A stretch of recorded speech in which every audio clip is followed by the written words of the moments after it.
নমস্কাৰ অসম বিধানসভা টিভিলৈ স্বাগতম জনাইছো। অসমৰ ঐতিহাসিক হস্তশিল্পৰ কেন্দ্ৰ হৈছে হাজোৰ পিতল শিল্প। কিন্তু এই হাজোৰ পিতল শিল্পই কেতিয়া জিআই টেগ লাভ কৰিব? পৰম্পৰাগত হস্তশিল্পৰ প্ৰতি নৱপ্ৰজন্মক আকৰ্ষিত কৰিবৰ বাবে তেওঁলোকৰ কিবা প্ৰশিক্ষণৰ ব্যৱস্থা চৰকাৰে হাতত লৈছে নেকি? যিসকল শিল্পী আছে, যিসকলে পিতলৰ যিসমূহ আচবাব আছে, পিতলৰ সামগ্ৰী আছে, সেইসমূহ প্ৰস্তুত কৰে, তেওঁলোকৰ বাবে কিবা পুঁজি আবণ্টনৰ ব্যৱস্থা চৰকাৰে কৰিছে নেকি? এই পিতল শিল্পৰ উদ্যোগটোক পুনৰ উজ্জীৱিত কৰিবৰ বাবে ৰাজ্য চৰকাৰে কি পদক্ষেপ হাতত লৈছে, ইয়াৰ এক বিতং তথ্য আমি আজি অসম বিধানসভা টিভিৰ দৰ্শকসকললৈ আগবঢ়াইছো। ৰাজ্যৰ উদ্যোগ বিভাগে অসমৰ ঐতিহাসিক হস্তশিল্প কেন্দ্ৰ হাজোৰ পিতল শিল্প উন্নয়নৰ বাবে বদ্ধপৰিকৰ। বজাৰৰ চাহিদা অনুপাতে পিতলৰ কেঁচামালৰ যোগান পৰ্যাপ্ত নহয় আৰু এই ফলস্বৰূপে উদ্যোগৰ লগত জড়িত শিল্পীসকলে অনুকূল এখন বজাৰ দখল কৰিব পৰা নাই।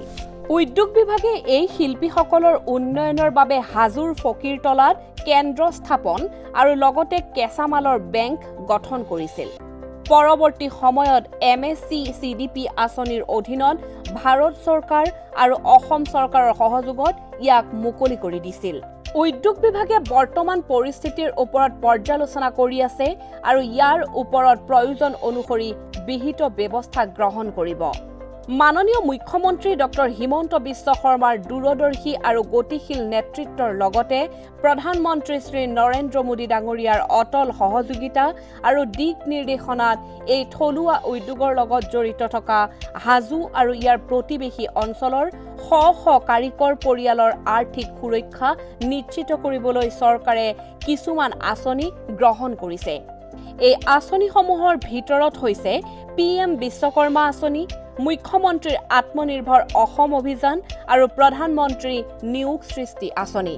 হাজোৰ পিতল শিল্পক ভৌগোলিক স্বীকৃতি GI টেগ প্ৰদানৰ ক্ষেত্ৰত ভৌগোলিক সূচক সামগ্ৰীৰ পঞ্জীয়ন আৰু সুৰক্ষা আইন 1999 আৰু তাৰ অধীনত প্ৰণীত বিধিমালাৰ নিয়ম অনুসৰি সংশ্লিষ্ট সামগ্ৰীৰ উৎপাদকসকলৰ স্বাৰ্থ প্ৰতিনিধিত্ব কৰা সংস্থা, সমিতি অথবা আইন অনুসৰি গঠিত কৰ্তৃপক্ষই প্ৰয়োজনীয় তথ্য প্ৰমাণ, সামগ্ৰীৰ বিশেষ বৈশিষ্ট্য, উৎপাদন এলেকাৰ মানচিত্ৰ, উৎপাদকসকলৰ বিৱৰণ, ঐতিহাসিক তথ্য প্ৰমাণ আদি নিৰ্ধাৰিত আবেদন পত্ৰ আৰু মাচুলসহ চেন্নাইস্থিত ভৌগোলিক সূচক পঞ্জীয়ন ৰেজিষ্টাৰ অৱ জিঅ'গ্ৰাফিকেল ইণ্ডিকেশ্যনছৰ ওচৰত আবেদন দাখিল কৰিব লাগে। আবেদনখন বিশেষজ্ঞৰ দ্বাৰা মূল্যায়িত হোৱাৰ পিছত জিঅ'গ্ৰাফিকেল ইণ্ডিকেশ্যনছ জাৰ্নেলত প্ৰকাশ কৰা হয় আৰু 3 মাহৰ ভিতৰত আইনখনত কোনেও আপত্তি নদৰ্শালে আবেদনখন যোগ্য বিবেচিত হয় আৰু সংশ্লিষ্ট সামগ্ৰীক GI পঞ্জীয়ন প্ৰদান কৰা হয়।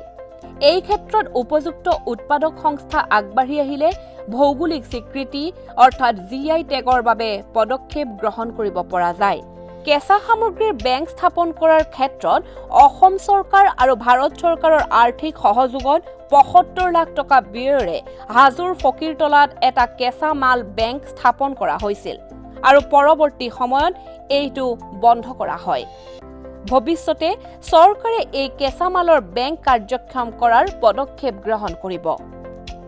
নতুন প্ৰজন্মক এই পৰম্পৰাগত শিল্পৰ প্ৰতি আকৰ্ষিত কৰিবলৈ আৰু আধুনিক ডিজাইনৰ প্ৰশিক্ষণ দিবৰ বাবে হাজোত এটা অত্যাধুনিক ডিজাইন আৰু প্ৰশিক্ষণ কেন্দ্ৰ স্থাপন কৰাৰ বাবে চলিত বিত্তীয় বৰ্ষৰ বাজেটত ধন ধাৰ্য কৰা হোৱা নাই যদিও প্ৰয়োজন সাপেক্ষে ভৱিষ্যতে এনেকুৱা কেন্দ্ৰৰ বাবে বাজেটত ধন ধাৰ্য কৰা হ'ব।